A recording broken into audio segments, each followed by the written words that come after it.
Hey, everybody, this is David Paul, the host of the Capital Stack podcast. Today, I am with the legendary John Francis of Stout Street Capital, which is an early stage seed fund based out of Denver, Colorado. They are working out of their third fund right now. John, how you doing? Great. I'm excited to be part of this podcast. Where's your work wife? He he is taking meetings and he's got a lot of other things to do. I mean, Yeah, he's the networking partner for us, and I'm the diligence guy. I don't know. You're pretty charming for just a diligence guy. Yeah, I get by. Like we see it as a relationship game, and you do need a certain amount of charm to get by. Indeed. Indeed. People like to do business with people they like, right? Period. So, Absolutely. Yeah. Nobody nobody wants to work with a Groucho or some idiot who thinks he's better than everybody else. exactly, which is pretty common in venture capital. Yeah. It's filled by a bunch of schmucks, but you also I love that. and that's common when you have a lot of Ivy League guys who think that they know more than everybody else, and that's fairly common. I literally was just talking to one of my investors who sold her software company for a substantial amount of money. And she was telling me that, like, even on the banking side, like the venture banking side, they were like going at her and saying, well, you seem very coachable. We've got these operating, partners that can help you. And there's like this just kind of like hierarchy that's implied from an investor to a founder, where I think that's a really kind of the wrong approach. Yeah, I feel like people who have that approach uh, generally tend to work for bigger funds, and they don't tend to kind of start anything new on their own. Uh, and most of the people who have that attitude have probably not worked a single day in their life, and Right. most of the things are kind of handed to them. Uh, and for me, it's like I've started, like I have exposure into like being into a really top school, getting into it, and the pressures of getting into it, and also the competition. A lot of times you feel like, oh, you're the best person in the room, and everyone else is stupid. All right. So are So we referring to Tulane University? nope. Yeah, Because Tulane is I know students at Tulane University. They party pretty hard. more than Tulane. Tulane is like where I thought I could take a little break. Like I chose Tulane because I got a full tuition waiver, and I thought New Orleans would be a fun place to go to school. Before that, like I went to the National Institute of Science in India, which is harder than getting into the IITs, and a lot of people think IITs is so hard to get in. And I tell people like IITs are probably easier to get in than to a national institute, because the, when I got into the National Institute of Construction, they were accepting 250 people, and you had 300,000 people apply. Wow. So, and they rank you. So they'll rank you like 1 to 250, What was your rank? and 7. I don't, Wow, that's pretty good. I Seven don't out of know. 300,000. I had to, like, there was a lot of motivation to do that, because your assignments, your dorm assignments are based on the rank. So if you're like 1 to 20, you get one room where you have one person in that room. Like 20 to 50, you get 3 people in that same room. You're sharing three. You're sharing the room with 3 people. Like, and if you're 50 to like 250, you get 5 people in that same room. So it's just insane. You're in that rat race, right? So you're always competing. You're always competing with your peers, and you always want to be better than everybody else. But I see how that can translate. Was your father disappointed you weren't top five? I don't think they cared as much. I didn't care that much at all. Like for me, it was more incidental. I was just really passionate about what I was doing, and for me, it was easy. Like I've never really thought about it like that. So it's how I've seen SATs or like all these common entrance exams, or they're trying to decide who's the king of the jungle by saying who can climb the tree the fastest, and all the monkeys are the winners, right? So it's so you don't you're not really you're not really controlling for intelligence. A lot of times you're controlling for obedience, right? With all these aptitude tests and these common tests, all you're trying to do is to see if someone is obedient enough to listen to you and do the work. Uh, so a lot of times you would see a lot of these people, they're really hardworking, but intelligence wise, I would feel like the population of those guys, I've seen a lot of really dumb Ivy Leaguers. So it's Yeah, so they're for the world's full of really smart dumb people. yeah, yeah, it's different things, right? So when you, and one way to really think about it is, let's say who organizes all these SATs or common aptitude tests. It's usually the government, right? It's some federal government body. And let's say, imagine you have a Senate hearing tomorrow, and you ask this administrator, "How did you design the SAT?" They're gonna say, "Hey, anyone who's done enough work, who's studied all the material, they should be able to ace the SAT, right?" It's their answer won't be, "Hey, I want to find the top 1,000, the most intelligent people uh, in the country." Like SAT doesn't do any of that, or any of these common No. entrance tests don't really control for intelligence. They only control for obedience. So tell me, John, before we go into scholastic testing, because we do digress, we should have our own show together. Is Tell me a little bit about Stout Street Capital and your partnership with Clay and how it came about, and becoming a founder in a VC firm. Sure. Yeah. So we started Stout Street 2017. And the journey for me began right after Tulane.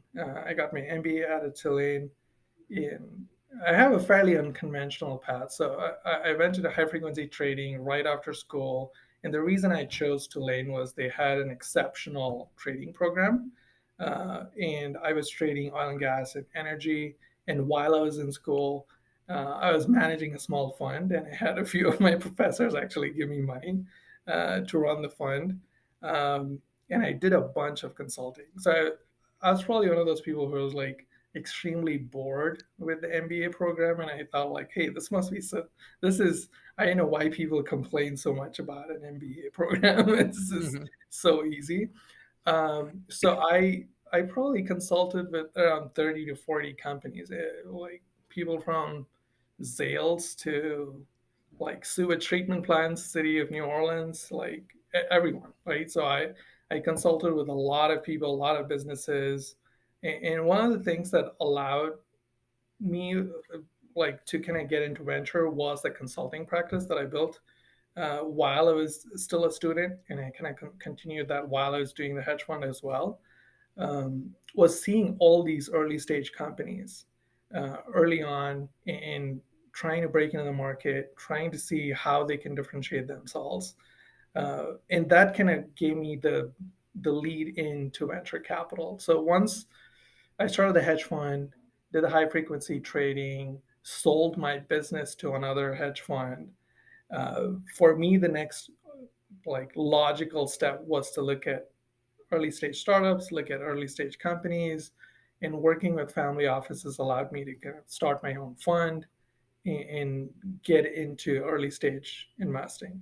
And early stage investing for me, how I looked at it was, I looked at it as such an opaque market where there's so much opportunity that I thought I could really make a big difference by bringing a highly like bringing method to the madness of investing in early stage investments, which I thought was a big opportunity. I mean, I feel like this sector definitely has the ability to make people more humble. And I feel like I've been a little more humble than when I started. When I started, I was like definitely a lot more cockier than than now. Where I was like, oh yeah, all these people, how are they investing in early stage companies? And I can definitely do better than them. And a lot of times when you start a business, it starts with ignorance, or like it's Sure. yeah, and that's pretty much how I started. And Clay, one of the family offices that I was working with is based in Denver, and Clay was working with the same family office. And we had a lot of overlap early on when we were looking at these companies, when we were looking at investments in early stage companies, especially in Denver. Um, and it was more organic. Uh, I've never met Clay before, so it was more of a professional relationship that turned into like, hey, let's go start something that's meaningful and something that's uniquely different. So, you're two guys, relatively young guys, you don't have software experience from well, I guess you had an algo trading platform that you ran, but, from a conventional, like, venture backed company perspective, you and Clay didn't come from that area. You came from, earlier finance. Clay came from the family office background of finance. How did you win the confidence of your earlier believers and your people that funded your first fund? And how difficult was that to raise the capital? I would say it was very, very difficult, right? So being an outsider and not being your, I know now it's typical that founders are VCs, but VCs historically have been like the profile of investors that we are. We're fairly atypical people who've had their like experience in the finance industry and are looking to kind of make a name for themselves. Or VC is one of those places where there's no established dogma of how to invest in something, right? So most of the guys who are in well, most of the guys who kind of transition to VC from a finance background kind of look at it as the frontier where they could actually go do something different, go test their ideas, and that's how I looked at it.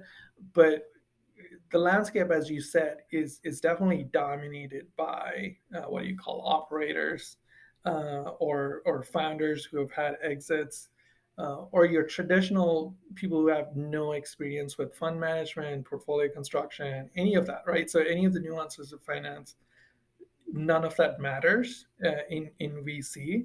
In VC, for a large extent, is like the brand behind the fund is the person, and the person could be like, "Hey, I started a company, I exited a company," and that story really resonates with people. We did struggle a lot. I mean, we're definitely going against the grain in terms of the trends and in terms of competition.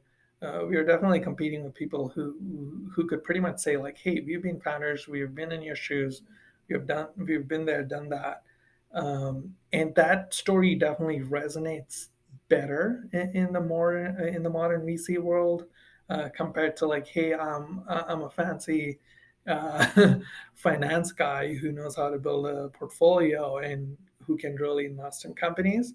And who can understand the business as is and really appreciate what founders are doing. Um, that story definitely is a harder pitch for LPs. Yeah, yeah, no, totally. And for founders as well, right? I mean, they'd much rather have the guidance and support of somebody that they can relate to. Yeah, I think it's more of a perception issue. I don't see um, VCs who are founders themselves being any more helpful than VCs who are not. Uh, in a lot of terms, a lot of times I feel that being a founder limits your perception on how other businesses work. Because being a founder, you're seeing things through one lens. And a lot of times that colors your vision. And they're not objectively looking at opportunities. They're not looking at opportunities in a way that uh, will stimulate like differentiation in any way. So that's one of the big reasons that you see in venture these days is people say, "Oh, we love founders. We invest in founders," and whenever I hear that, I feel like it's code for I'll invest in people like me, or I'll invest in people who think exactly like me, and that's one of the reasons that you see that big differences. Like when people talk about diversity, that's one of the big reasons that there is that diversity gap in investments. Is people are just looking at people and seeing where their values align, where their experiences align, uh, and your perception is a function of your experiences, right? So whatever you experience and whatever problems that you experience, you can relate to those problems.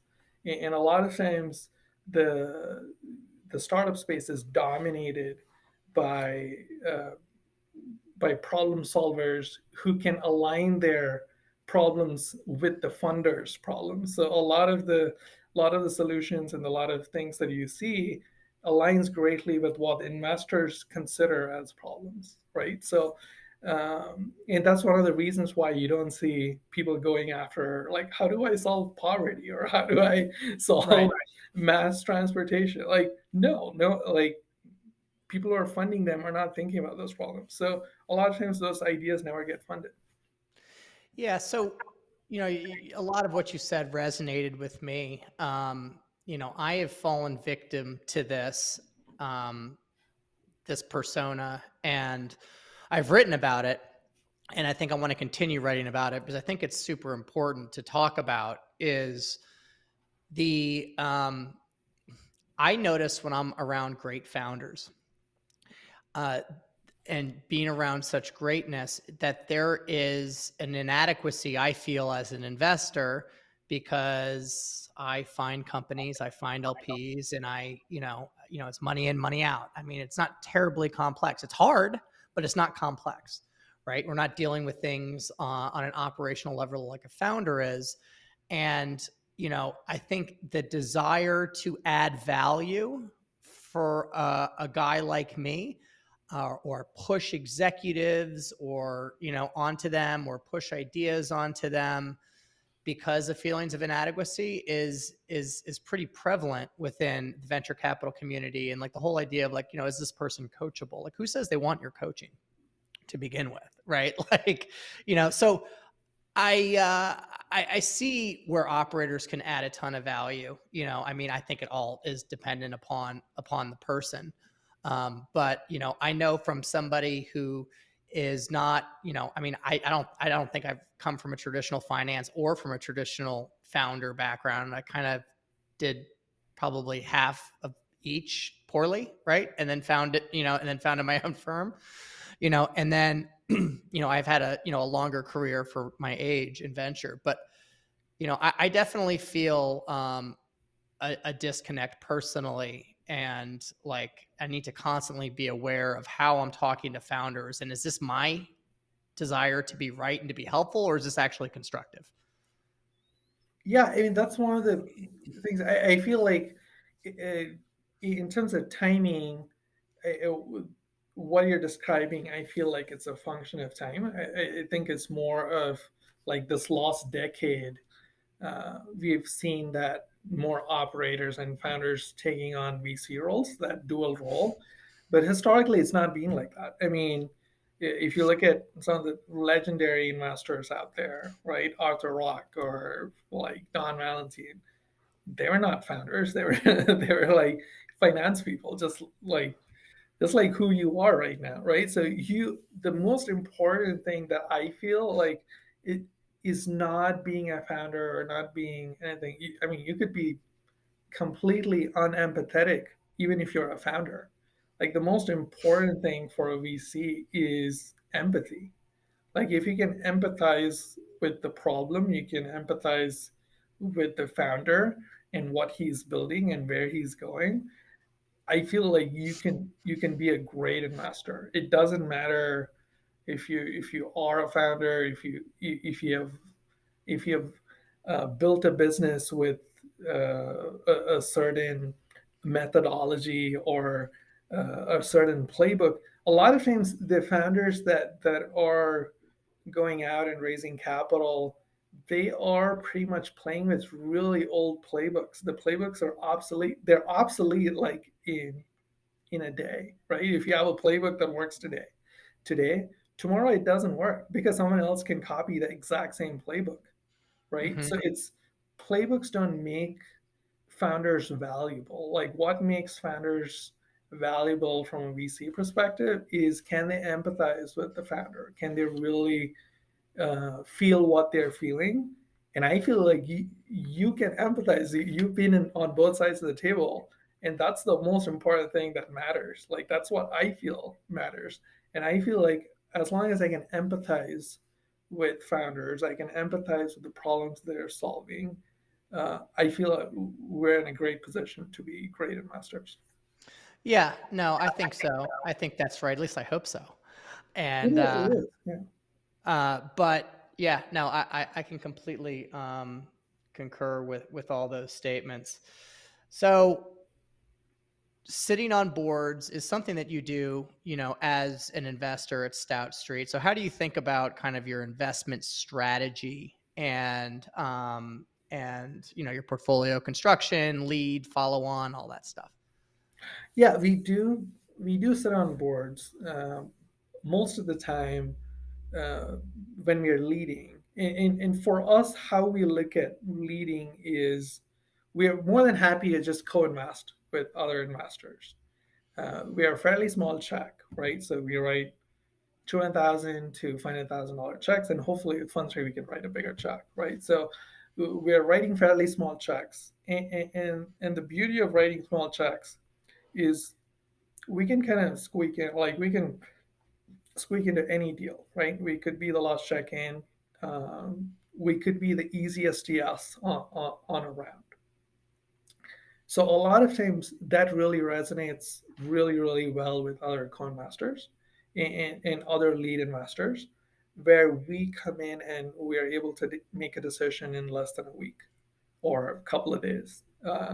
And for us, speed gives us a lot of being nimble, and the speed with which we make these decisions gives us a lot of like power in a way in these relationships, and also allows us to get into deals pretty quickly and get into really high quality deals with high quality lead investors. Where we actually lead is usually when the startups are struggling to find a lead. We're probably the lead of last resort for a lot of founders, where we come in and we are like, hey, this company should not have a problem. This founder is exceptional. And we're looking at it from a lens that no one else is looking at. And we feel like we have the conviction to say that these guys deserve to have a VC led round, right? So a lot of times when we are leading, we're leading because no one else is leading. And and when no one else is leading, that's where I feel like where we could be most valuable for founders is if you do have an idea that we believe is the next $1 billion idea or the idea that can really make it, we will back you, right? So that's a strong statement when we go to founders is we just don't say, hey, we believe in you, but we'll also back it up by writing or getting a term sheet. And when we do that, usually most of the companies that we are leading, we have a lot of conviction, and we put ourselves in a position where we can actually truly help these companies. So we are not taking board seats to put our associates on the board. We are taking board seats where we as partners are on the board, and we're really, really adding value. Like we're constantly thinking about what's the overlap, how can they cross sell with our other portfolio companies, who are the other strategic partners that we can bring on board, how can we connect them with other corporate entities, how can we connect them with potential partners where they can increase their ACV, right? So recently we have two companies in our portfolio, Botco and Textile. So Botco is a conversational AI tool for healthcare uh, entities.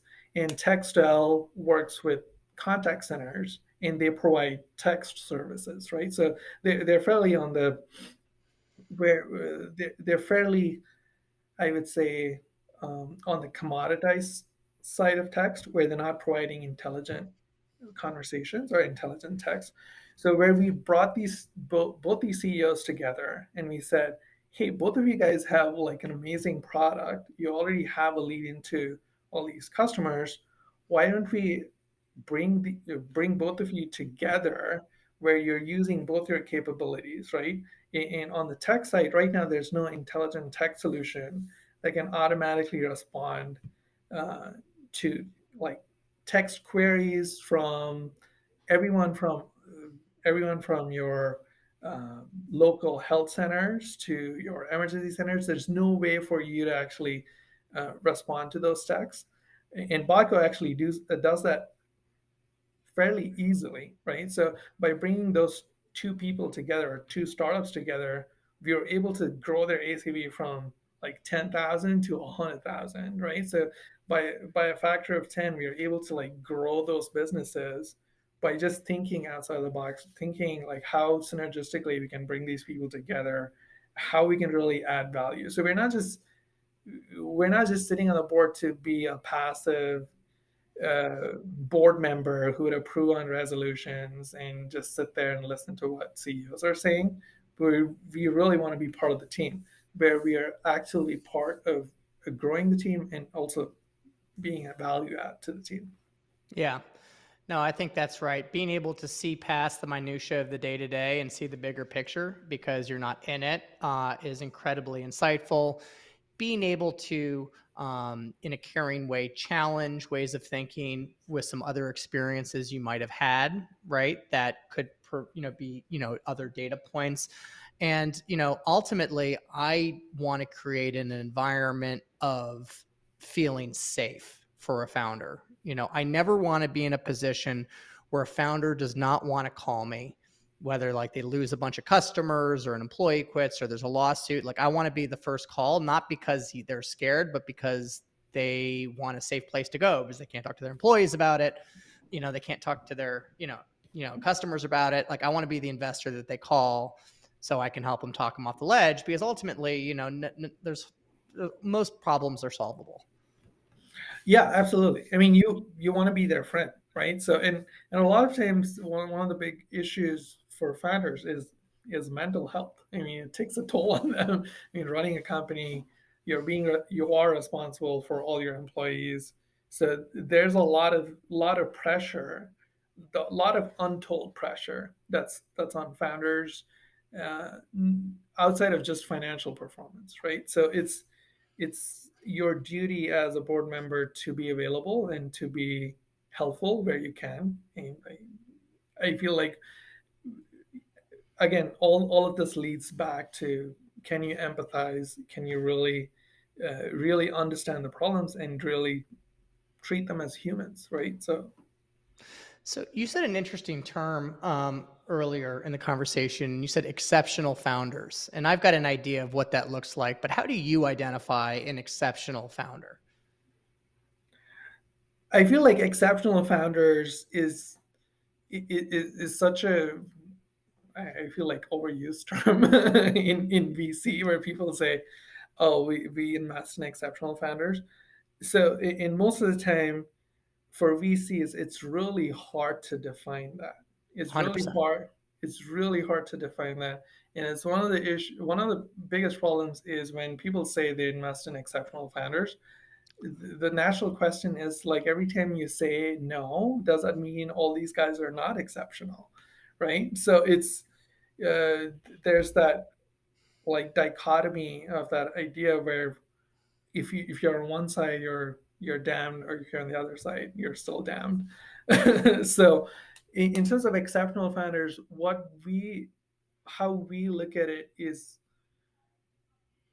for a lot of times, we believe everybody is exceptional. Everybody is exceptional, Hmm. but there are some missing elements, right? So there are some elements where if we can provide value to fill those gaps, and we have that fit, it's like the jigsaw puzzle, right? So if you have the right parts missing, or the right places that they're missing, and you are the one that can fill those gaps, that's what makes a good team. And that's how we see ourselves as investors. Like when we are investing in a company, can we can we pretty much fill in the gaps in a lot of different ways? And if we can, that's where we usually invest. And in terms of accept, like we usually don't use that as a way to invest in companies. That for us, uh, we look at companies in a very quant driven way, and that's probably because of my quant background in high frequency trading. Is we look at early stage opportunities in a very methodical manner, um, where we're looking at opportunities where there's some traction, where it is tangible, where the traction is tangible, and they have existing customers that are not just paying for pilots but actually paying for the product.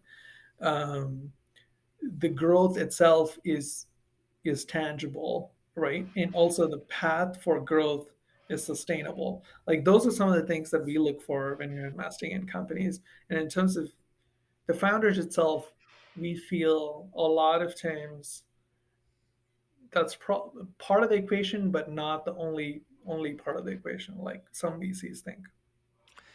Yeah. So, yeah, because I mean, too early is too early, regardless of how exceptional the founder is, right? I mean, there's clear risks on product and technology and product market fit that most VCs don't invest in pre-revenue companies, despite how Yeah. good the founder is. So for us, like going back to the definition, I would say for us, an exceptional founder is somebody who has first-hand experience with the problem, and most of the time, the first-hand experience with that problem um, either affected them directly, either it's because they had they have experience in the industry that they're trying to solve, um, and they can truly act on solving that problem. If they are in the position to actually truly solve that problem, that's what makes them exceptional. Like for us, it's not about the sure, like people say, oh yeah, the temperament and all those things. Yes, obviously, like those are the things that I don't want to talk about. Those are like you don't want to those are like I feel like are a given, but things that are outside of like the temperament or how do you run your team or how you manage people, how do you talk to people, do you have the right communication skills, do you have charisma? A lot of people look at those things as being in parts of determining if someone is exceptional. But for us, the most important thing is the relation to the problem and how closely they're related to it. Sure. And so you talked about your quantitative approach. How do you think about like the actual metrics? Like I know there's growth rate, there's retention, there's gross margin, but how do you think about that when the company is just super early, right? And I mean, you invest in seed. So what is seed in your eyes? And how can you measure that quantitatively? So for us, we invest in pre-seed and seed at this point, and we focus mostly in the middle of the country. And what I mean by middle of the country is regions outside of San Francisco, Boston, and New York. So except those three cities, we invest everywhere. Um, and, and and and there is a, a big difference between those ecosystems and outside of those ecosystems, and how these companies are measured and how these companies are valued. So for us, when we are investing in companies, we're looking at where do most companies exit. So for us, that's the starting point. Being a finance person, we're always looking at what is the end game, right? So the end game is obviously selling the company or going IPO or in the most probable one, I mean, being pragmatic about it right now, the most the most obvious path to exit for almost every VC in this world is acquisition or mergers, right? So M&A is the most obvious paths to exit. And when we looked at pre-seed and seed stage companies, we looked at companies where they're actually exiting, right? If you look at companies that are exiting like 7 to 10 years from the time of formation, most of these companies are exiting at like 60 to 150 million range. Hmm. So that's the fattest part of the tail. If you say, if you look at the power curve, the fattest part of the curve where the exits occur is 60 to 150. And the rest of the curve, like if you look at like your $1 billion outcomes or the unicorns of the world, except the last 2 years where you had, let's say, 200 Yeah. unicorns. Yeah, that was just stupid. We should just X that from the record, right? You could attribute it to all the SPACs and all the craziness in the public markets. But yeah, I mean, 200, let's say all these companies, if you look at 2012, 2013 vintages, there were about 17 to 20,000 companies that were funded by VCs. So about 20,000, even if you say 200, that's a fraction of a percent, right? So it's it's 0.1% or 0.01% of companies actually get to $1 billion, right? So out of the 17,000, 20,000 companies, you have about 200 companies. Historically, it's been closer to 20. So again, it's a very small fraction where you have the really big winners. So we usually look at what's the fast part of the tail. Uh, the fast part of the tail is 60 to 150 million. And if our target exit has to do a 10x, right, we're looking at entry points anywhere between 6 to 10 million. Hmm. So for us, the entry points are determined by where most companies exit. And that's how we kind of backtrack, and that's why we are like seed and pre-seed and seed stage investors rather than series A and B investors. And one of the key metrics that we saw was when companies are getting funded in the pre-seed and seed stage, the amount that they raise matters a lot. So a company that raises at least $1 million has a 50% or like increases its chance of success by 2 times. So, and we looked at this data for the last 40 years, and where we saw companies that have raised at least $1 million, their chances of success goes up like 2 to 3 times, right? And also companies that are post revenue, their chances of success goes up by 4.5 times. So companies that are, even if they're early stage, if they have some revenue, if they have some traction, that increases their chance of success, right? So when we're building this rubric, we're looking at all these different factors that attribute to the success of the companies and reduces our risk. So we're mitigating risk every single time. We're saying, hey, the company has to satisfy these metrics. The reason why we are doing that is because it tangibly reduces the risk of the portfolio and increases the chances of success. So, and that's how we look at it. So for us, when we look at market sizing and TAM and all of that, I feel like that is for us, we invest in sub-billion-dollar ideas because how we look at it is the market is not the only thing that you look at. The market is a function of competition. So if you're in $100 billion market and you have 100 people you're competing with, your TAM is not 100 billion, it's just a fraction of it, right? Hmm.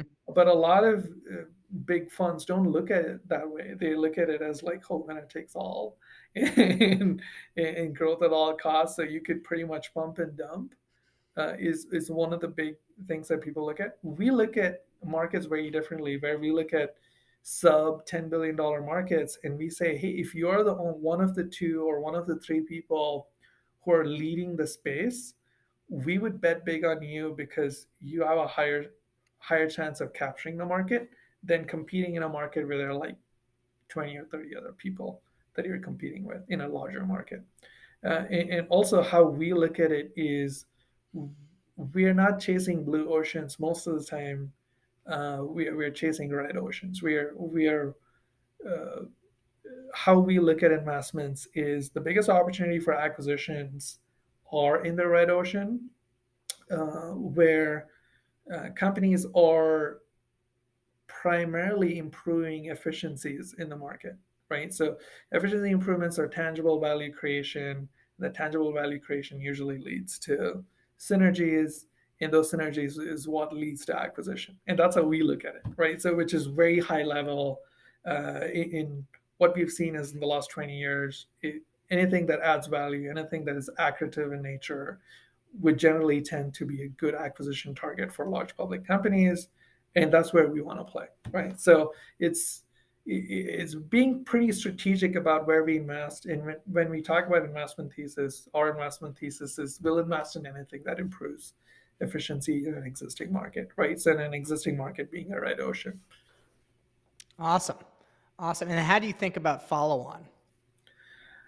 Our thinking has evolved since we started, right? So um, like when we started, I feel like Fund One and Fund Two, we did have this thesis of let's follow on our winners, let's follow on companies that actually need money.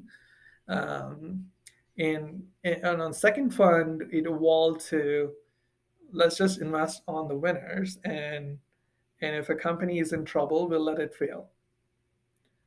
So in Fund Three, we were able to model all the outcomes for Fund One and Fund Two. We were able to back test that model with a larger sample size. And what we realized is writing a large single check up front for our style of investing, where we are primarily co-investors and not lead investors, is a lot more advantageous than just writing multiple follow-on checks. uh, Especially for being a pre-seed and seed stage investor. The dilution effects of it wouldn't really matter if the company does succeed. It does matter if a company goes to a 1x, where liquidation preferences do matter. And most of the time, these follow on opportunities are just moving you up on the preference ladder rather than getting you an outsized return. So uh, yeah, like we're probably going to lose out on some of the 1x's or 2x's in the portfolio by not following on, but writing a big early check is where we think we're going. Yeah, and ultimately, you're going to have a better multiple on invested capital because your cost basis is going to be lower. And by a function that, even though you're writing bigger checks, you have more at bats. If you're not reserving a ton of follow on, you have more diversification within your portfolio. Yeah, and modeling that it's a lot more consistent. You can plan ahead. A lot of benefits of just writing a single check. But when we do lead, I feel like we do need to support our companies. Like that's Yeah. the that's the issue. Like being a lead investor, and that's one of the reasons why I feel like most investors kind of shy away from leading. Is there's this implied responsibility that comes with leading? Is you are the steward of the company, and all your other co-investors are looking up to you to Hmm. be the signal. So Yeah, no, absolutely. It's not a good signal if you are not participating in a round. yeah, if you're the Yeah, lead, if you're a co-investor, exactly. you can probably get away with it. But but if Right. you are the lead and if you're not, then you're in trouble. And so what about I consider myself to be a guy that works pretty hard, but it's pales in comparison to the work that you and Clay do. Tell me a little bit about these side things that Stout does besides deploy capital and raise capital from limited partners on the media side, on the conference side, on the incubation side. Yeah, absolutely. So right now, I feel like we do have a lot of things going on. The fund being at the center of it, obviously. We do run the unmet conferences in 4 states right now, and we work with the state entities in most of these states. Arizona is obviously one of the biggest ones. We work with the ACA to host the unmet conferences. Usually, we do this in the fall, where we host about 40 to 50 companies. And the idea was primarily born out of the failures that we saw with the CEO summit model. That most of the funds, I know some of the funds still do it, but we thought that was a failed model where even when you have a large portfolio, let's say right now we have 66 companies in our portfolio. Um, at any point of time, you have maybe 5 or 6 companies raising capital. Um, And even if you have 5 to 6 companies in your portfolio raising capital, if you host a CEO summit, the companies that are doing really well wouldn't show up. Mhm. So And those are the ones you want there to yeah, those inspire are the the, other ones, yeah. yeah, most of the ones that are doing exceptionally well, um, they're not traveling to a conference that's hosted 3 months from now, right? So a lot of times that becomes extremely difficult for you to showcase your own portfolio companies to Series A, Series B investors who are our targets for our next round of funding. So one of the things that we did is we started Unmet with the goal of featuring all our partner funds portfolio. So collectively, all the partner funds and us, we have about 3,000 companies in our portfolio. So Unmet was a place where we could actually funnel all our portfolio companies to go showcase for A and B rounds. So which we thought out of 3 to 4 thousand companies, you would have at least 30 to 40 companies that are raising capital, and those are like really high quality companies that are raising capital. And when we can showcase 30 to 40 companies in any given conference, right now we have about 60 companies in any given conference, we would be able to attract serious A and B investors to the conference because out of the 60, each investor would probably find 3 or 4 companies that are really interesting. And that's good enough for them to travel, right? And in-person conferences for us have been extremely successful because for every connection that we make on the investor side, we are tracking about $100,000 in investment. So let's say so far we have made about 2,500 connections through Unmet, and that has led to about $250 million in investments in Unmet alumni companies, which is massive, right? So for us, how we look at Unmet is And Unmet is open to anybody, right? It's yes, it not is. it's not just Stout Street. Yes, it's not just for us, and we expanded that to the state entity, so anyone can apply, anyone can be featured. It gives us a massive opportunity when it comes to engaging founders at an earlier stage. It also provides a great platform for our portfolio companies and also founders that we engage with on a daily basis. Where most of the time we're saying no's to portfolio. Most of the times we're saying no to startup founders. It gives us an opportunity for us to be useful to these startup founders who are looking for capital. So even if it is not a fit for us, being such a narrow thesis, it does mean that we're saying a lot of no's. So it gives us like this pressure release wall where we can offer value to founders who are not even part of our portfolio, and also engage with partners and other funds in a meaningful way. And being a small fund, we don't have the budget to go travel everywhere and meet managers and meet partners. So Unmet becomes a focal point for our own networking, and it becomes a focal point for us to engage with our partners meaningfully and also bring a lot of value to them as well. Cool. What about your other stuff? So that's one. We're also helping out another nonprofit here called the National Startup Stakeholders Governing Board, and they have what do you call the Quip Institute. So they're trying to bring some level of, I say, decency to the venture space, where they're offering a chartered certification very similar to the CFA or the CPA program, where the candidates are bound by ethics and morals, which again is a hotly contested or like a hotly debated topic in venture. Um, so that's one thing that we are actively involved in. Where I'm part of the initial cohort where we are actually educating candidates from I'd say like 16 major universities in the U.S. Everyone from like Georgetown to UCLA is part of that program.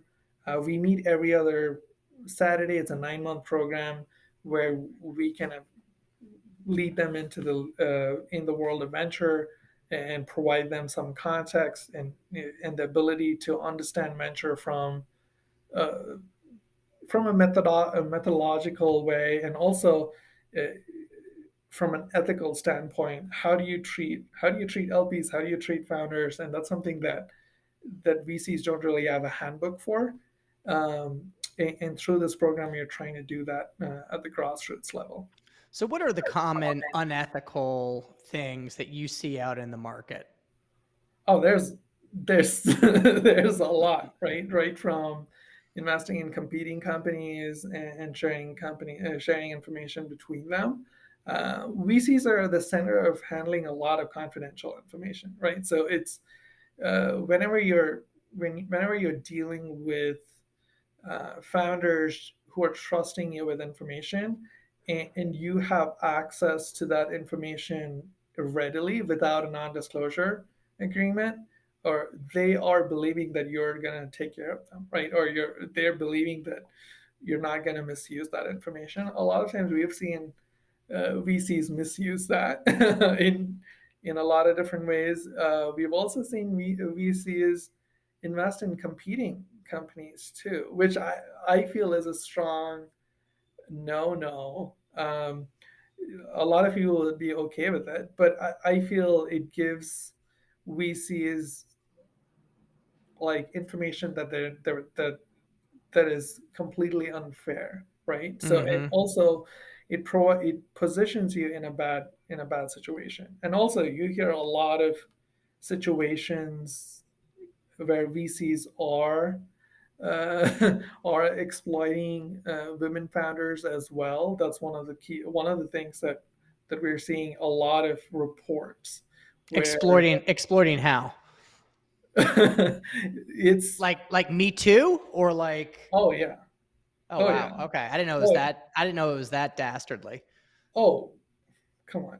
Dude, I'm in Arizona. There's no VCs here, so like Yeah, there's like two or three of us. So. yeah. There's a lot of it. I feel it does. I I would say the large funds or funds that are professional, are probably not in that category.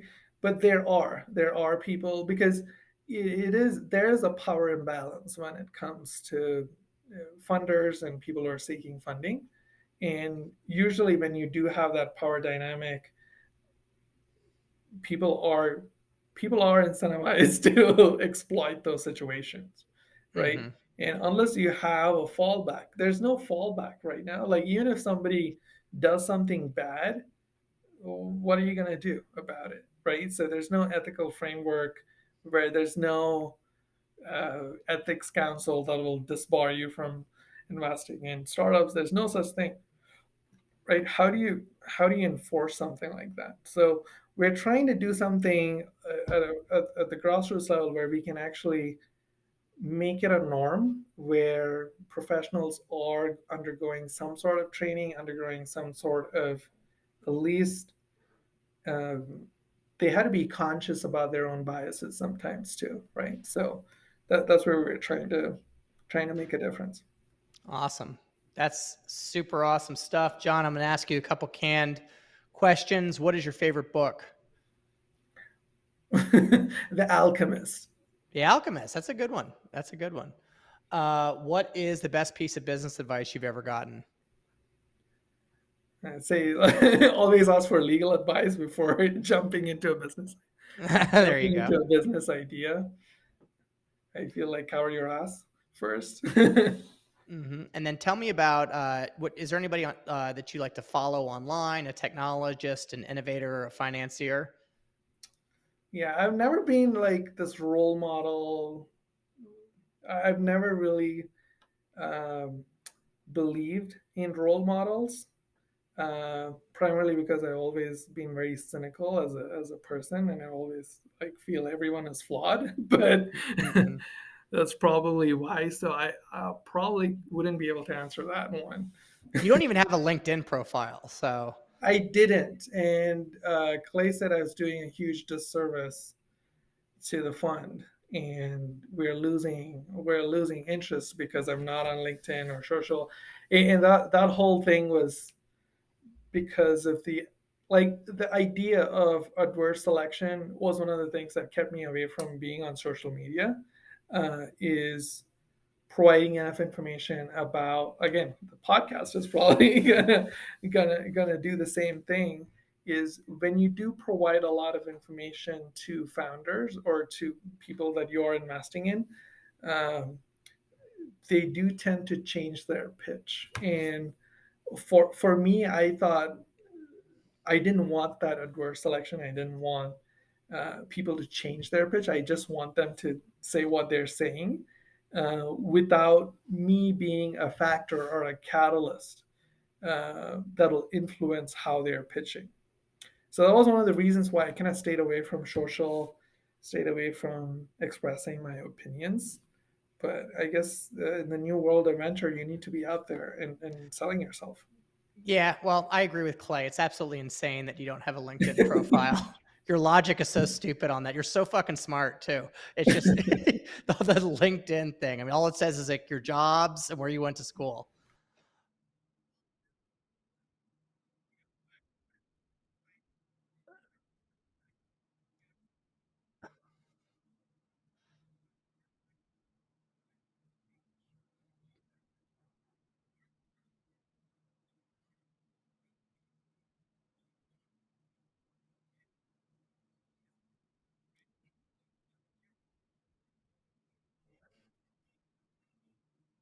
Yeah, you should definitely put like a different picture though, like a white guy or a woman. Put a woman as your picture. Everybody, thank you for calling in to or listening to the Capital Stack podcast, where we talk to technologists, entrepreneurs, operators about all things value creation and startups. Thank you, John, so much for coming in. We are hosting a podcast every week. It's dropping on all your favorite podcast channels. That's YouTube, Spotify, iTunes. Just Google my name, David Paul, or look for the Capital Stack. We'll see you next week. Bye bye.